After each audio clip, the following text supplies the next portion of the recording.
नमस्कार मंडळी. आज मी घेऊन आले आहे हळदी कुंकूचा वेगळा ब्लॉग.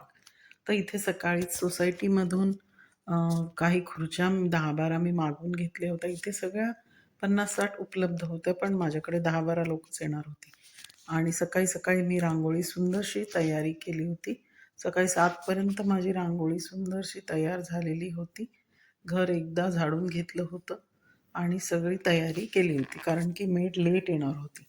हे सुंदरशी मी सिंपल संक्रांती थीमची रांगोळी संध्याकाळी काढली होती, पण इथे पहिल्यांदा घेतली आहे. तर या प्रकारे वसंत पंचमीच्या दिवशी सरस्वतीची पूजा, घरची पूजा आणि हळदी कुंकू आणि संध्याकाळचं भोजन ठेवलं होतं. तर खूप सुंदर अशी रांगोळी बनवली. त्याच्यानंतर थोडेसे थंबनेल वगैरे बनवायचे होते ऑनलाईन कामाचे, ते बनवले आणि वेगवेगळ्या ब्लॉगसाठी. त्याच्यानंतर पूजा केली. 8-8:30 पूजा झाली होती. सरस्वती मातेचे पण फोटो ठेवला होता. तर फ्लावरचं डेकोरेशन, कारण पूर्ण दिवस खूप बिझी होता. फ्लावर डेकोरेशन्स केलेले होते. सकाळी सकाळीच मी सगळी रांगोळी वगैरे काढून घेतली होती, कारण की संध्याकाळी एवढा वेळ मिळणार नव्हता. आणि मग सुंदरशी रांगोळी पूर्ण झाली. त्याच्यानंतर एक छोटंसं व्हिडिओ बनवला होता AI मध्ये, जो वसंत पंचमीच्या ब्लॉगसाठी आवश्यक होता. या प्रकारे सुंदरसं एक त्याच्यामध्ये एक गाणं वगैरे टाकून तयार केलं होतं आणि या प्रकारे खूपच छान असं बनलं. आजकाल AIचं मी शिकत आहे, त्याच्यामध्ये खूप छान छान व्हिडिओज बनवू शकतो. आणि वसंत पंचमीच्या दिवशीच हळदी कुंकू होतं आणि मग मी मुलाची मदत घेऊन एक सुंदरसं आमचं इन्व्हिटेशन कार्ड बनवलं. सगळं सामान आलं होतं ब्लिंकिटमधून. 11 वाजलेत, सुमारे 11 वाजता माझी एक मेड आली होती, जी इन्स्टा हेल्पवरून बोलवली होती. सकाळी नुसतं एकदा क्लिनिंग केलं होतं, नंतर वॉशिंग मशीन आणि सकाळचं नाश्त्याचे थोडेसे क्लिप्स घेतलेले आहेत. तर सकाळी मुगाचा डोसा बनवला होता आणि शेंगदाण्याची चटणी बनवली होती. त्याच्यानंतर दुपारी 2 वाजता मी हळूहळू संध्याकाळच्या डिनरची तयारी केली, कारण 15-20 लोकांचं जेवण बनवायचं होतं. सिम्पल होतं, फार जास्त नव्हतं. मुगाची उसळ, जे मूग चाट आणि मसाले भात, कारण की मैत्रिणींना, तेलुगू लोकांना आपलं ट्रॅडिशनल मराठी फूडच खायचं होतं त्याच्यामुळे.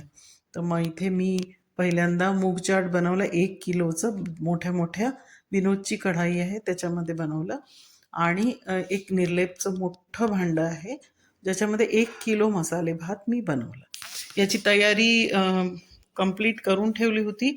2 वाजता सुरू केलं तर माझं 5:30पर्यंत बनवलं होतं. तर 2 वाजता मी पहिल्यांदा उसळीचं उकडून वगैरे घेतलं आणि त्याला फोडणी वगैरे देऊन ते तयार केलं. नंतर 5 वाजेपर्यंत सगळी तयारी केली होती. म्हणजे भाज्या वगैरे चिरून पुलाव किंवा मसाले भात. 1 किलो मसाले भात बनवण्यासाठी 1 किलो बासमती तांदूळ आधी धुवून ठेवला. नंतर सगळ्या भाज्या टाकून त्याला मोठ्या भांड्यामध्ये काचेचे झाकण लावून सुंदरशा भांड्यामध्ये ठेवून दिला. 15-20 मिनिटात हा मसाले भातही खूप सुंदर तयार झाला होता. मी पहिल्यांदा बनवलं होतं मोठ्या प्रमाणात. नेहमी माझ्याकडे कुक असते आणि इथे 5-5:30ला मी 15 मिनिटातच ही रांगोळी तयार केली. जस्ट कापडांचे वगैरे ठेवून. मग सगळी जी जी सामग्री आणली होती ऑनलाईनमध्ये, कचोरी, गुलाबजाम वगैरे सगळं सेटअप करून ठेवलं. नंतर मी तयार झाली आणि 6 वाजेपर्यंत सगळं घर आवरून आणि सगळं स्वयंपाक वगैरे होऊन पूर्णपणे खूपच सुंदर असं डिझायनिंग करून, साडी, ब्लाऊज, नवीन पर्स, जे जे आपल्या घरात असतं ते 15 मिनिटात अशी एक सिंपल थीम रांगोळी बनवली. त्याच्यानंतर थोडे बहुत फोटोज घेतले आणि त्याच्यानंतर माझ्या काही मैत्रिणी, काही नातेवाईक आले. 15-20 लोकच आले होते, जास्त लोकं नव्हती. आणि सगळ्या लोकांना आवडतं न आवडतं म्हणून मी काही घेतलं नाही. नंतर पूर्ण किचन क्लीन अप केलं आणि पूर्णपणे आम्ही तयार झालो आणि सर्व लोक आमच्याकडे. मी एक छोटंसं शॉर्ट पण बनवला होता त्याच्यामध्येच, आणि शॉर्ट बनवून तो पण टाकला. आणि काही लोक 9:30-10 पर्यंत येत गेली.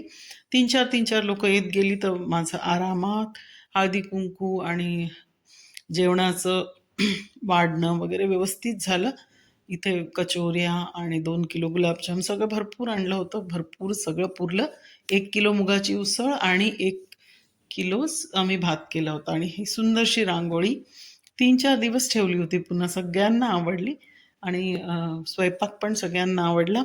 पहिल्यांदा बिना कुकच्या हेल्पचा मी केला होता. धन्यवाद.